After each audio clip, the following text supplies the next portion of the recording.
This is Qumran. It was an Essene community, kind of like monks. They had their own isolated community. And they copied the scriptures by hand, and they were very meticulous about it.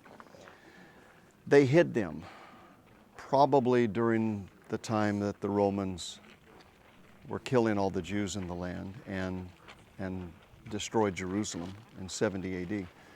And they weren't discovered until the last century. And it was some shepherd boys who were trying to locate some goats or sheep they were following. One of them threw a stone into this cave, and it hit a piece of pottery. They could hear the clunk, and they realized there was something in there. So when they went in there, they found these vessels, these clay earthen vessels, quite large, filled with scrolls. This is maybe the most important cave because it was the first one discovered, because that more than 400 fragments were found in that cave, and because the entire book of Isaiah was found in that cave. So from that, actually they took the pieces back to their, they were Bedouins. They took the pieces back to their tribe, and so they took what was in here, and they would cut them up in pieces and sell them to tourists. Anybody that would offer a price for them. It was a way of making money. They really didn't realize the value of them. So to this day, there are pieces scattered. They have not collected everything. And in fact, there's some very, very interesting stories about some significant sections of these scrolls that were purchased by Jews anonymously, from people who may not have sold them back to Israel. And so that in that way, and through donations and purchases, they've recovered a lot of them. So this was the cave that started it all. This is actually called Cave 4. I don't know why they don't call it Cave 1. You'd think they do it that way, but this is Cave 4, and that's why that particular cave is significant. They have found, now there have been 11 caves until this year when they found a 12th.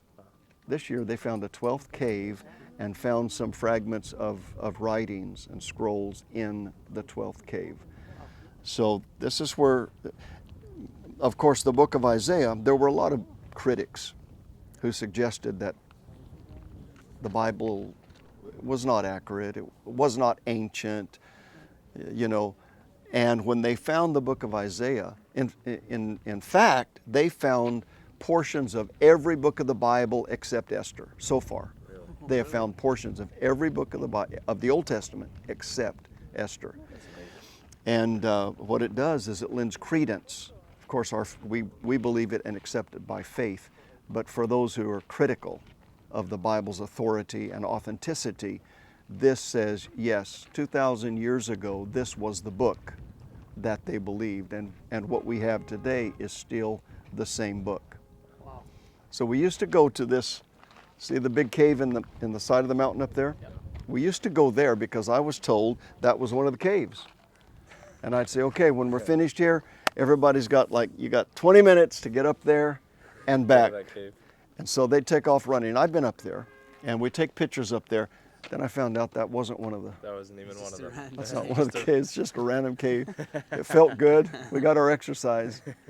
However, Cave 11, you can't see it from here, but we're gonna drive there. It's down that way. I don't think they're gonna let us walk to it because it's off limits, but we might get close enough to see it.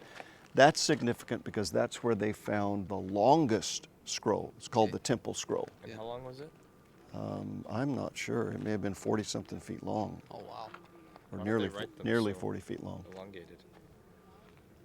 They wanted to keep it all together. It was a book, Okay, I see. so it was like binding book pages, but instead of pages, they had a scroll, and they just spread it out. So let's go out there and check it out. Any questions? Not for me. Let her get a picture of you guys standing looking at the cave.